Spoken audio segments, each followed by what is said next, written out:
नमस्कार, स्वागत है आप सभी का द प्रिंट लाइन्स में। चलिए नजर डालते हैं आज की 5 अहम खबरों पर। प्रधानमंत्री नरेंद्र मोदी शुक्रवार को उत्तर प्रदेश के वाराणसी में संत गुरु रविदास की जयंती समारोह में शामिल हुए। कार्यक्रम के दौरान पीएम मोदी ने संत गुरु रविदास को पुष्पांजलि अर्पित की। इस अवसर पर प्रधानमंत्री ने आज वाराणसी में संत रविदास की एक 25 फीट ऊंची प्रतिमा का अनावरण किया। इस दौरान पीएम मोदी ने पूजा अर्चना कर प्रसाद और लंगर भी खाया। काशी में तो विकास की पूरी गंगा ही बह रही है। साथियों, भारत का इतिहास रहा है, जब भी देश को जरूरत हुई है, कोई न कोई संत, ऋषि, महान विभूति भारत में जन्म लेते हैं। रविदास जी तो उस भक्ति आंदोलन के महान संत थे, जिसने कमजोर और विभाजित हो चुके भारत को नई ऊर्जा दी थी। रविदास जी ने समाज को आजादी का महत्व भी बताया था और सामाजिक विभाजन को भी पाटने का काम किया। ऊंच नीच, छुआछूत, भेदभाव, इस सब के खिलाफ उन्होंने उस दौर में आवाज उठाई। प्रधानमंत्री नरेंद्र मोदी ने बनास डेयरी प्लांट समेत 10,972 करोड़ की तेज विकास परियोजनाओं का लोकार्पण और 3,344 करोड़ की 1 दर्जन से अधिक परियोजनाओं का उद्घाटन और शिलान्यास किया। वाराणसी में पहुंचे उत्तर प्रदेश के मुख्यमंत्री योगी आदित्यनाथ का बड़ा बयान सामने आया है। उन्होंने कहा, पीएम मोदी के प्रयास से संयुक्त अरब अमीरात में पहला हिंदू मंदिर बना है। अयोध्या धाम के साथ ही संयुक्त अरब अमीरात में पहला हिंदू मंदिर बना है।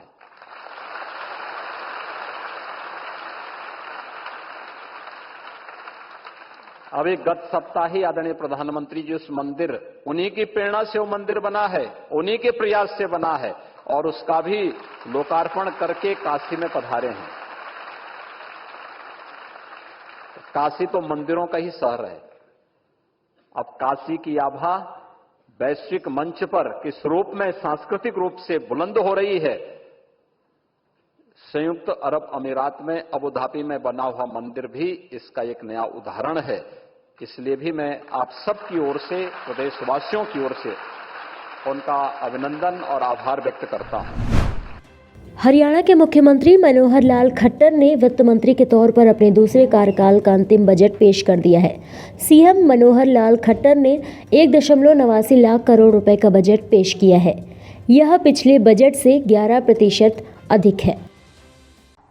माननीय अध्यक्ष महोदय, किसान राज्य की अर्थव्यवस्था की रीढ़ है।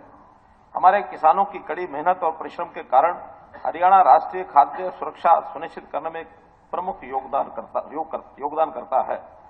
सरकार ने किसानों के लाभ के लिए कई कदम उठाए हैं, जिसके परिणाम स्वरूप 2023-24 में कृषि उत्पादन 8.1% की दर से बढ़ा है, जो कि देश में सर्वाधिक है।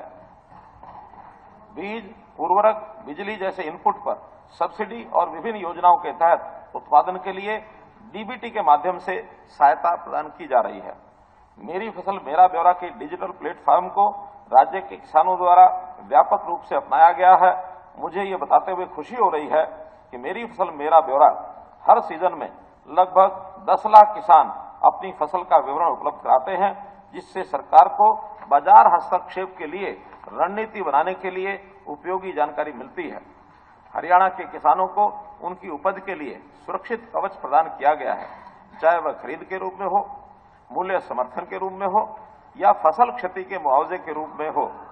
प्रचलित बाजार मूल्य और न्यूनतम समर्थन मूल्य के बीच के मूल्य के अंतर आधार पर सरकार ने न्यूनतम समर्थन मूल्य की पर सीधी खरीद या भावांतर भरपाई योजना के माध्यम से मूल्य अंतर के लिए सहायता प्रदान करने की रणनीति अपनाई है।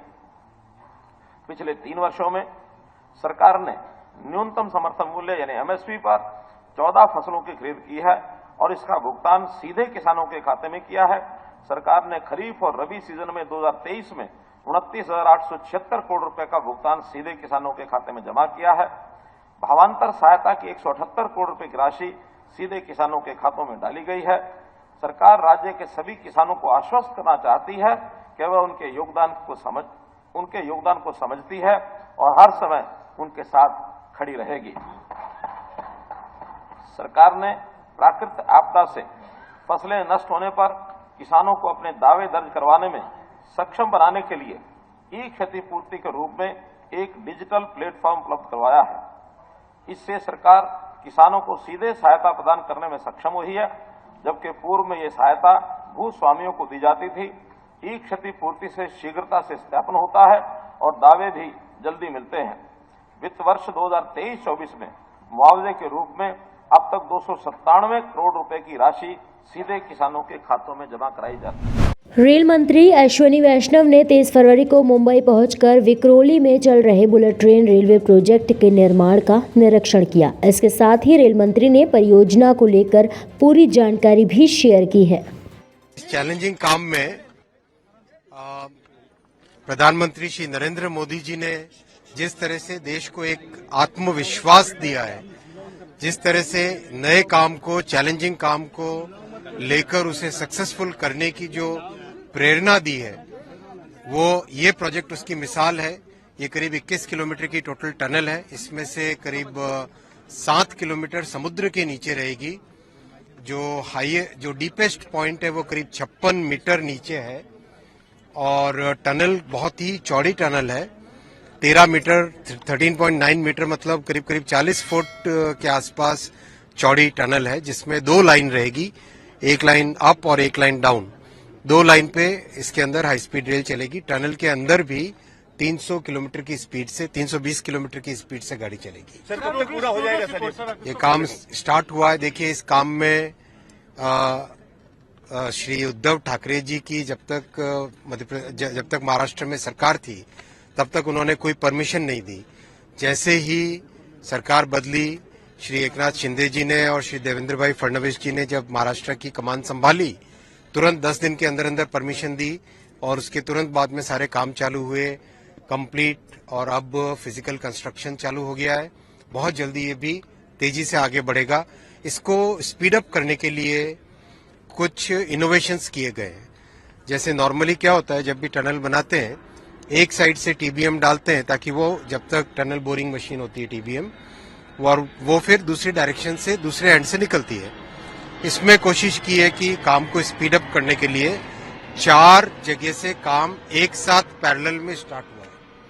4 जगह से काम एक साथ पैरेलल में स्टार्ट हुआ है। 2 तो शाफ्ट है, एक एडिट है और एक फाइनल एंड है।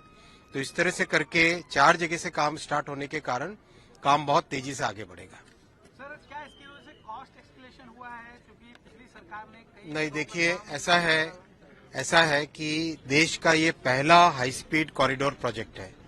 देश का पहला हाई स्पीड कॉरिडोर प्रोजेक्ट है। और जैसे आप अगर देखो, अंदाज लगाओ, जैसे आप गाड़ी चलाते हो, जैसे ही गाड़ी आपकी 70 की स्पीड से ऊपर जाने लगती है तो गाड़ी में कितना वाइब्रेशन होता है, आप अंदाजा लगाओ। कार हो, बाइक हो, किसी में भी हो। ये हाई स्पीड रेल चलेगी 320 किलोमीटर पर आवर की स्पीड से। 320 की जब स्पीड से चलेगी तो आप इमेजिन करो उसकी डिजाइन में कितनी कॉम्प्लेक्सिटी होती है, कितनी डिफिकल्टीज होती है। तो ये अपना सबसे बड़ा उद्देश्य इस प्रोजेक्ट में है कि इस पूरी टेक्नोलॉजी को समझना, कि किस तरह से इतना कॉम्प्लेक्स प्रोजेक्ट अपने को ठीक टाइम फ्रेम में करना होता है, उसको समझना, उसकी डिजाइन की कैपेबिलिटी समझना, क्या इक्विपमेंट यूज होंगे, क्या सेंसर्स यूज होंगे, किस तरह की कंस्ट्रक्शन मेथोडोलॉजी यूज होगी, वो सब समझना और सीखना हमारे लिए सबसे बड़ा लर्निंग एक्सपीरियंस होता है। क्योंकि अपना देश बड़ा देश है, 140 करोड़ की पॉपुलेशन है। कई शहर ऐसे हैं जो 1 करोड़ से ज्यादा की जनसंख्या के शहर हैं, मेगा सिटीज बन रहे हैं। उन सबको एक अच्छा ट्रांसपोर्टेशन, लो कॉस्ट, लो टाइम वाला ट्रांसपोर्टेशन अगर देना है तो अपने को हाई स्पीड कॉरिडोर्स में महारत हासिल करनी पड़ेगी देश को। उसी पॉइंट ऑफ व्यू से चल रहे हैं और टारगेट अपना लिया हुआ है कि जो पहला सेक्शन इस हाई स्पीड का खुलेगा वो 2026 में खुलेगा बिटवीन सूरत एंड बिलीमोरा, और उसके बाद में एक एक करके सारे सेक्शंस खोलते जाएंगे।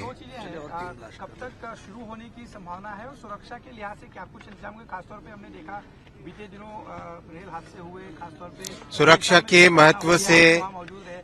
ये समझना चाहेंगे कि सुरक्षा के लिहाज से बहुत विशेष ध्यान रखे गए हैं।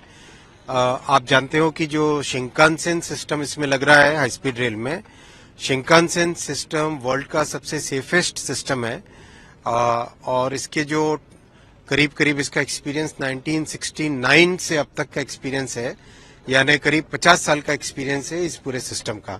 और दुनिया भर में इसकी पहचान है सेफ्टी की और पहचान है इसकी सुरक्षा की। तो इस पूरे सिस्टम को इम्प्लीमेंट करने से देश में एक नई तरह की नॉलेज बेस बनती है। ऐसे ही और भी खबरों को देखने के लिए बने रहिए द प्रिंट लाइन्स के साथ।